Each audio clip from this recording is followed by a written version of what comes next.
સોરઠ વિસ્તાર તરીકે ઓળખાય છે. ઐતિહાસિક શહેર અને જિલ્લો છે. ગિરનાર, ગીર અને દરિયા કિનારાના વિસ્તારમાં કેસર કેરી, કેસરી સિંહ અને કેસરિયું રાજકારણ હંમેશાથી રસપ્રદ રહ્યું છે. આઝાદી પહેલા અને ત્યારબાદ જૂનાગઢના રાજકારણે રાષ્ટ્રીય રાજકારણ પર મોટી અસરો પાડી છે. 2024ની લોકસભા ચૂંટણીના પડઘમ જ્યારે વાગી રહ્યા છે ત્યારે ગરવો ગઢ ગિરનાર જેના સાનિધ્યમાં છે અને જેને દરિયાની સંગત છે એવા જૂનાગઢ લોકસભા મતક્ષેત્રનો મિજાજ અને મર્તબો આજે જાણવો છે. જૂનાગઢ એ એક સમયનું રજવાડું જેને અનેક જોગી યોગી ભોગીને જોયા છે એવા જૂનાગઢનું રાજકારણ બળવો, ક્રાંતિ અને સમન્વયનું કેન્દ્ર રહ્યું છે. આઝાદી સમયે જૂનાગઢના નવાબનું વલણ પાકિસ્તાન તરફી રહ્યું અને સરદાર પટેલ અને આરઝી હુકુમતની લડત થકી આજે જૂનાગઢ ભારતનું અભિન્ન અંગ છે. નમસ્કાર, જમાવટ સાથે હું છું સેજલ.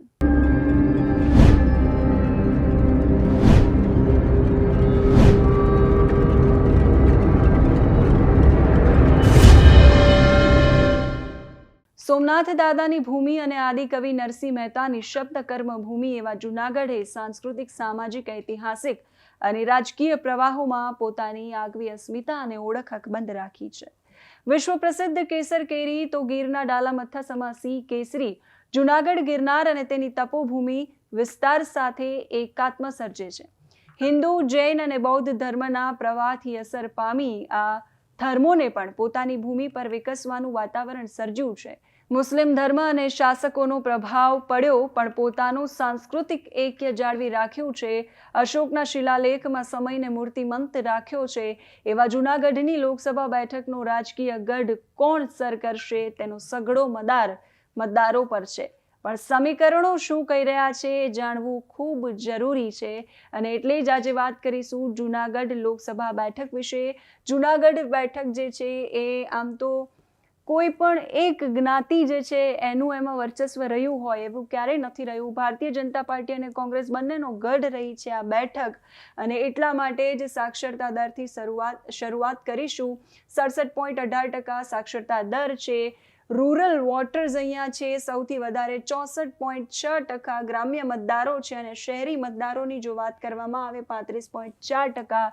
જૂનાગઢની અંદર શહેરી મતદારો છે. સૌથી પહેલા તો જૂનાગઢ લોકસભાની અંદર કઈ કઈ વિધાનસભાઓ આવેલી છે એના વિશે જો વાત કરવામાં આવે તો જૂનાગઢની અંદર જૂનાગઢ, વિસાવદર, માંગરોળ, સોમનાથ જૂનાગઢ, વિસાવદર, માંગરોળ આ 3 જૂનાગઢની અને નવરચિત ગીર સોમનાથની 4 બેઠક છે. સોમનાથ, તાલાલા, કોડીનાર જે અનુસૂચિત જાતિ માટે અનામત છે અને ઉના આ 7 વિધાનસભા બેઠકોની આ લોકસભા બેઠક છે. અને વાત કરી લઈએ આપણે પાર્લામેન્ટ મેમ્બર વિશે, સાંસદો વિશે. 2009માં દિનુ બોગા સોલંકી ભારતીય જનતા પાર્ટીના સાંસદ, 2014માં રાજેશ ચુડાસમા, 2019માં પણ રાજેશ ચુડાસમા અને 2024માં પણ રાજેશ ચુડાસમાનું નામ આગળ ચાલી રહ્યું છે. જૂનાગઢ લોકસભા મતક્ષેત્રમાં 3 જૂનાગઢની છે અને 4 ગીર સોમનાથની વિધાનસભા છે અને નવરચિત ગીર સોમનાથ જિલ્લાની 4 વિધાનસભા છે. હવે વાત કરીએ કે આ 7 વિધાનસભા બેઠકો પર કોણ ધારાસભ્યો છે તો આજે 7 વિધાનસભા બેઠક છે એમાંથી એક વિધાનસભા બેઠક જે વિસાવદર બેઠક છે એની ચર્ચા ખૂબ જોરથી ચાલી. 2 દિવસથી રાજનીતિ વિસાવદરની બેઠકને લઈને ગરમાયેલી છે. એક આમ આદમી પાર્ટીનો ધારાસભ્ય હતો જેણે રાજીનામું આપી અને ભારતીય જનતા પાર્ટી જોઈન કરી લીધી છે અને એક કોંગ્રેસના ધારાસભ્ય અને 5 ભારતીય જનતા પાર્ટીના ધારાસભ્ય છે. જોઈ લઈએ કોણ કોણ ધારાસભ્ય લોકસભાની અંદર છે તો જૂનાગઢમાં સંજય સુખાભાઈ કોરડિયા છે. વિસાવદરમાં ભૂપતભાઈ ભાયાણી હતા આમ આદમી પાર્ટીમાંથી જેણે પક્ષ પલટો કરી લીધો છે અને જે બેઠકની ચૂંટણી આમ કહી શકાય કે વિસાવદર બેઠકની જે પેટા ચૂંટણી છે વિધાનસભાની એ જાહેર ન થઈ. સૌથી પહેલું રાજીનામું ત્યાં પડ્યું હતું પણ એ જ બેઠકની જાહેરાત ન થઈ કારણ કે પક્ષ પલટો કર્યો. સૌથી પહેલા હર્ષદ રીબડિયા, ત્યાર પછી ત્યાંથી ભૂપત ભાયાણી અને ભૂપત ભાયાણીની જીતને હર્ષદ રીબડિયાએ પડકારી છે. સમાચાર સામે આવી રહ્યા છે કે હવે એ બેઠક પર ચૂંટણીનો માર્ગ ક્લિયર થઈ ગયો છે કારણ કે હર્ષદ રીબડિયા છે એ બેઠક પર એ બેઠકને પડકારી હતી એમણે હાઈકોર્ટમાં અરજી કરી હતી, અરજી એ પરત લઈ રહ્યા છે. ત્યાર પછી વાત કરવામાં આવે માંગરોળ બેઠકની તો ભગવાનજીભાઈ કરગઠિયા છે, સોમનાથમાં વિમલ ચુડાસમા છે જે કોંગ્રેસના ધારાસભ્ય છે, તાલાડામાં ભગાભાઈ બારડ છે, કોડીનાર જે અનુસૂચિત જાતિ માટેની અનામત બેઠક છે જ્યાં પ્રદ્યુમન વાજા છે, અને ઉનામાં કાળુભાઈ રાઠોડ છે. વાત કરી લઈએ ચૂંટણીઓ, પાછલી ચૂંટણીઓના સમીકરણોની, તો વર્ષ 2022ની ચૂંટણી પર ધ્યાન દેવું ખૂબ જરૂરી છે. અત્યારે પણ આમ આદમી પાર્ટી અને કોંગ્રેસનું ગઠબંધન ચાલી રહ્યું છે. ગઠબંધનનો ઉમેદવાર આ બેઠક પર ઉતરે એવી પણ એક પક્ષ ચર્ચા કરી રહ્યો છે, પરંતુ 2022ની ચૂંટણી જોઈ લઈએ, વોટ શેર ભારતીય જનતા પાર્ટીનો 46% આ બેઠક પર રહ્યો છે.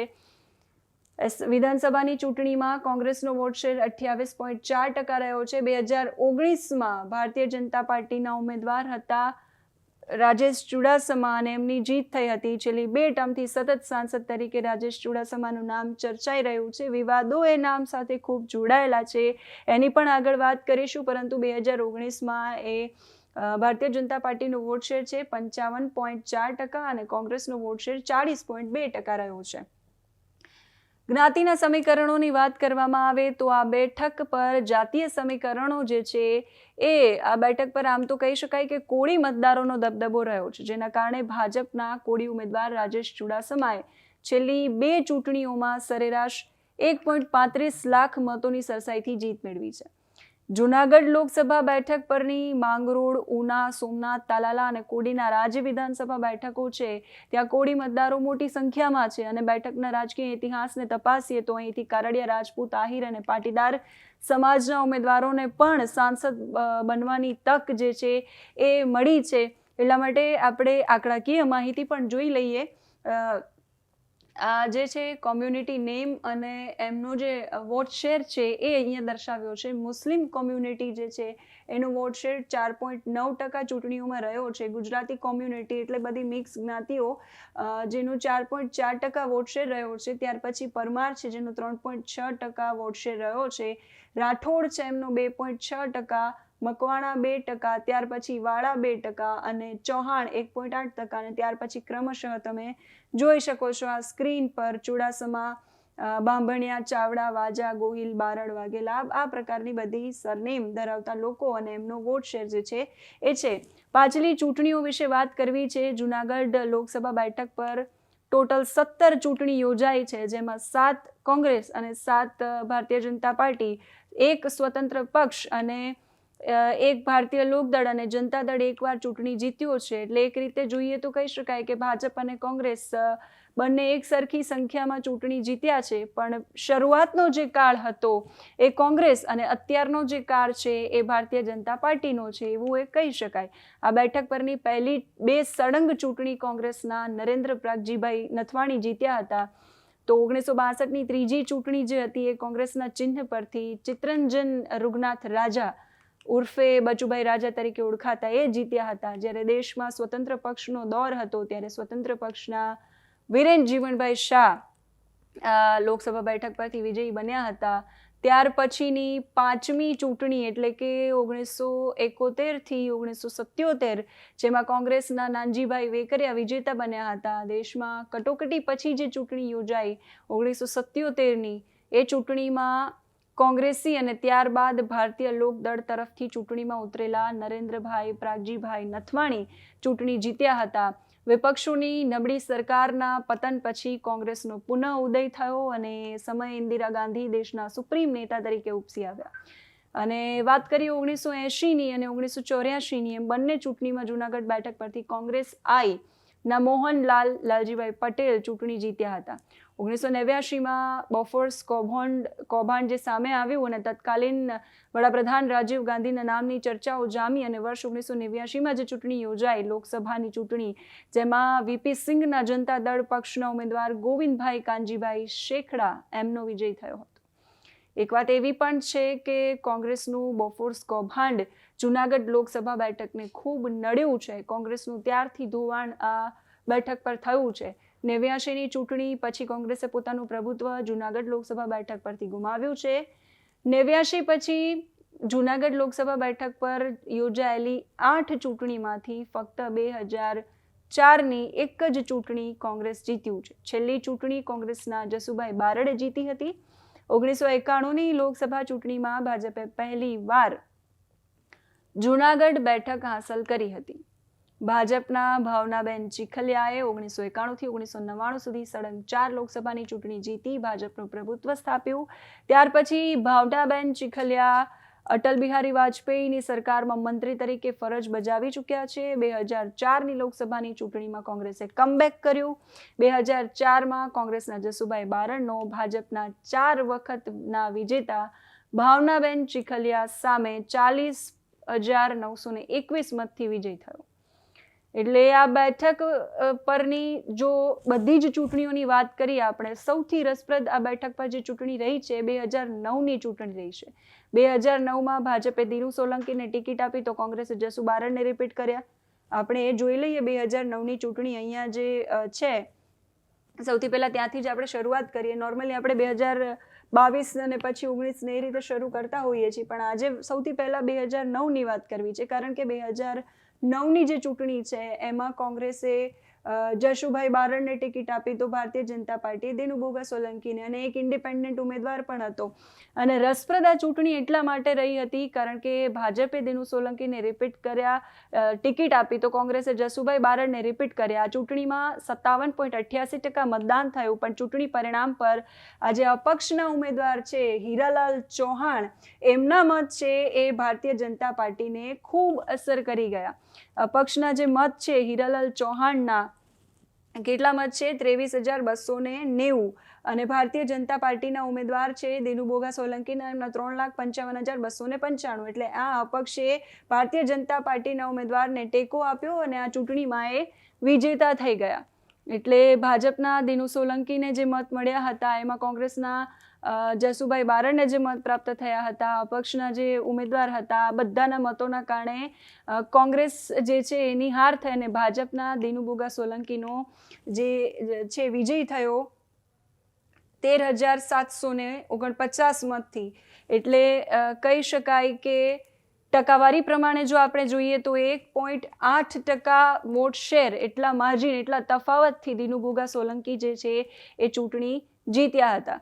પછી વાત કરીએ યુપીએ કાળની તો 2004-2009ની બે ચૂંટણીમાંથી એક કોંગ્રેસ જીતી અને 2009ની ચૂંટણી જે છે ભાજપ અપક્ષ ઉમેદવારના મતથી જીતી, જે રીતે આપણે વાત કરી. પણ 2014 અને 2019ની બે ચૂંટણી ભાજપે જંગી બહુમતીથી જીતી. 2014માં ભાજપે એ સમયે માંગરોળના કોળી સમાજના ધારાસભ્ય રાજેશ ચુડાસમાને ટિકિટ આપી. 2014માં મોદી લહેરમાં રાજેશ ચુડાસમાનો કોંગ્રેસના ઉમેદવાર પૂંજા વંશ સામે વિજય થયો, એ પણ આપણે જોઈ લઈએ. 2014ની ચૂંટણીનું પરિણામ પણ આપણે જોઈ લઈએ. 2014ની જે ચૂંટણી છે જેમાં કોંગ્રેસ તરફથી પૂંજાભાઈ વંશને ઉતારવામાં આવ્યા હતા અને રાજેશભાઈ ચુડાસમા જે છે, રાજેશભાઈ નારણભાઈ ચુડાસમા, એમને ઉતારવામાં આવ્યા હતા ભારતીય જનતા પાર્ટી તરફથી. કોંગ્રેસના ઉમેદવારને 3,75,897 મત મળ્યા હતા, જ્યારે ભારતીય જનતા પાર્ટીના ઉમેદવારને 5,11,017 મત.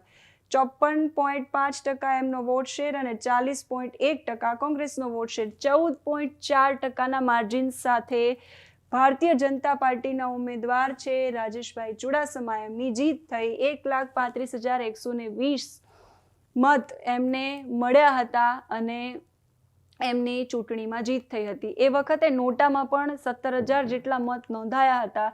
પણ મોદી કાળની 2019ની ચૂંટણીમાં ભાજપે રાજેશ ચુડાસમાને રિપીટ કર્યા તો કોંગ્રેસે પણ પૂંજા વંશને ત્યારે રિપીટ કર્યા. 2019ની ચૂંટણીની જો વાત કરવામાં આવે તો 2019માં પણ ભારતીય જનતા પાર્ટીએ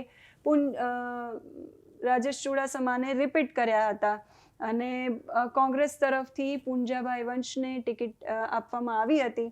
અને ત્યારે પણ આપ જોઈ શકો છો માર્જિન 15.2% વોટ શેરનું છે. 1,48,756 મત છે રાજેશ ચુડાસમાને પ્રાપ્ત થયા હતા અને કોંગ્રેસના ઉમેદવારની હાર થઈ હતી. જૂનાગઢની ઓવરઓલ જો એના ભૌગોલિક વિસ્તારો વિશે જો વાત કરવામાં આવે તો જૂનાગઢ લોકસભા મતક્ષેત્ર વિસ્તારમાં ઉપલબ્ધ ખનિજ અને વન્ય પેદાશોના ગેરકાયદેસર ખનન માટે અનેક ફરિયાદો ઉઠતી રહે છે, જેના કારણે આ વિસ્તારમાં એક રાજકીય હત્યા પણ થઈ હોવાનો ઇતિહાસ છે, જેમાં જૂનાગઢ બેઠકના પૂર્વ સાંસદ દિનુબોગા સોલંકી, એમને જેલની સજા પણ થઈ છે. જૂનાગઢ બેઠક પરની 15મી લોકસભાના ભાજપના સાંસદ દિનુ બોઘા સોલંકી પર એક માહિતી અધિકારના કાર્યકર્તાની હત્યાનો પણ કેસ હતો.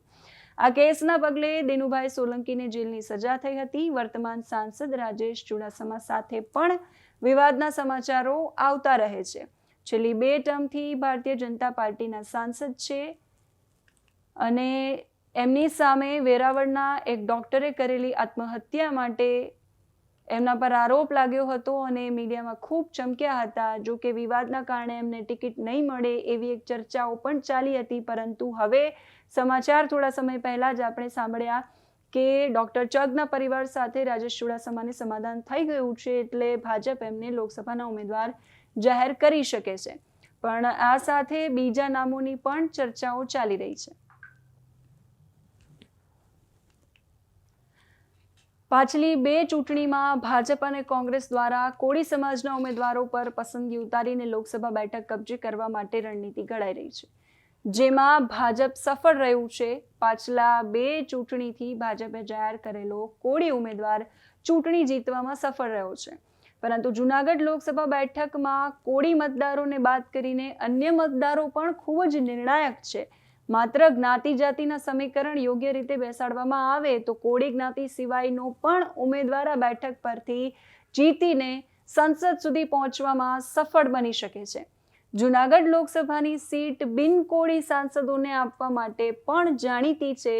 ભૂતકાળમાં નાનજીભાઈ વેકરિયા, ભાવનાબેન ચીખલિયા, ગોવિંદ શેખડા, જશુભાઈ બારડ, દિનુ બોઘા સોલંકી, આ બધા જ નામો બિન કોળી છે જે ચૂંટણી જીતવામાં સફળ રહ્યા છે અને વિજેતા બન્યા છે. પૂર્વ સાંસદો કડવા અને લેઉવા પાટીદારની સાથે આહિર અને કારડિયા રાજપૂત સમાજમાંથી પણ આવ્યા છે.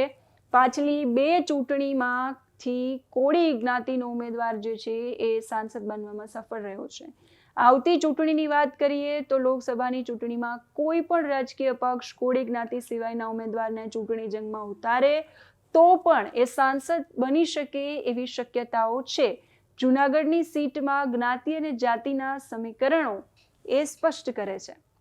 હવે વાત કરીએ જૂનાગઢ લોકસભા બેઠક 200 કિલોમીટરના સીધા પટ્ટામાં વિસ્તરેલી લોકસભા બેઠક છે. કોળી જ્ઞાતિના મતદારો સૌથી વધારે છે, પણ એની સાથે સાથે લઘુમતી, દલિત, આહિર, પાટીદાર અને બક્ષીપંચમાંથી કોળી જ્ઞાતિ સિવાયની અન્ય બક્ષીપંચ જ્ઞાતિઓના મતદારો પણ મોટી સંખ્યામાં છે. એટલે એવું ન કહી શકાય કે કોળી ઉમેદવારને ઉતારે તો જ એ પાર્ટી જે છે એ જીતી શકે, પરંતુ અન્ય બિન કોળી જે છે ઉમેદવાર એ પણ જીતી શકે છે. કોઈ પણ રાજકીય પક્ષ કોળી સિવાય અન્ય જ્ઞાતિના ઉમેદવારને ઉતારે તો પાર્ટીના 10% મતની સાથે પાટીદાર, દલિત અને મુસ્લિમ સમીકરણ સર્જાય તો કોળી જ્ઞાતિના સૌથી વધારે મત હોવા છતાં પણ એનો ઉમેદવાર છે એ હારી શકે એવી પણ શક્યતાઓ છે. હવે વાત કરીએ જૂનાગઢમાં કોંગ્રેસ અને ભાજપના ઉમેદવારો વિશે કોની ચર્ચા ચાલી રહી છે. તો ભારતીય જનતા પાર્ટીમાંથી રાજેશ ચુડાસમા કોળી સમાજનો ચહેરો છે, જે સતત 2 ટર્મથી જીતે છે. તેમને ભાજપ રિપીટ કરે એવો એક ખ્યાલ છે. તો કોંગ્રેસ આહિર સમાજમાંથી કોઈ ચહેરાને મેદાનમાં ઉતારી શકે છે. બીજી તરફ ક્ષત્રિય ઉમેદવારને ટિકિટ આપવા માટે પણ માંગ કરવામાં આવી રહી છે. સુરેન્દ્રનગર પાસે ભવાની માતાનું એક મંદિર નિર્માણ પામી રહ્યું છે. એ મંદિર પામી રહ્યું છે ત્યાં એક કાર્યક્રમ યોજાયો હતો અને કાર્યક્રમની અંદર દિગ્ગજ નેતા વજુભાઈ વાળા હાજર રહ્યા હતા અને જસાભાઈ બારડને ટિકિટ આપવા માટે એક સુરે આ કાર્યક્રમની અંદર માંગ થઈ હતી. એટલે આહિર સમાજે પણ પોતાના સમાજના ચહેરા માટે માંગ કરી છે. ક્ષત્રિયો સિવાય જો આહિર સમાજમાંથી કોંગ્રેસ કોઈને પોતાનો ચહેરો ઉતારે તો ચૂંટણીના જંગમાં અમરીશ ડેરનું નસીબ પણ ચમકી શકે છે. અમરીશ ડેરને ભાજપ લોકસભા બેઠક લડાવી શકે છે, પણ આ એક શક્યતા છે, કારણ કે આ બેઠક પર આહિર સમાજનું પણ વર્ચસ્વ છે. બીજી વાત એ છે કે ભાજપ સંતને ટિકિટ આપશે એવી પણ ચર્ચા છે, જેમાં ચાપરાળા ધામના વરિષ્ઠ સંત પૂજ્ય મુક્તાનંદજી મહારાજનું નામ ચર્ચામાં છે. જોકે એમણે સ્પષ્ટતા કરતા એવું કહ્યું છે કે મારી ચૂંટણી લડવાની અફવા છે, અમે પ્રભુ સ્મરણ કરીએ છીએ, એની સાથે સાથે રાષ્ટ્રીય ભાવના સાથે સેવા કરીએ છીએ. એટલે આ બાબતે છેદ એમનો ઉડી ગયો છે. પણ હજુએ ગિરનાર કમંડળ કુંડના મહંત અને દિલ્હીના પૂર્વ સાંસદ મહેશ ગિરી બાપુનું નામ પણ ચર્ચાઈ રહ્યું છે. એટલે બંને પક્ષે એકબીજાના ઉમેદવારોની જાહેરાતની રાહ જોઈને બંને પક્ષો બેઠા છે. ત્યારે લોકસભા ઉમેદવાર માટે બંને જિલ્લામાં ભારે ચર્ચાઓ જાગી છે. તમને શું લાગે છે ભાજપ કોંગ્રેસના ઉમેદવાર તમારા જૂનાગઢમાં કોણ હોઈ શકે? અમને કમેન્ટ કરીને જણાવો. હાલ અત્યારે આ વિડીયોમાં બસ આટલું જ. નમસ્કાર.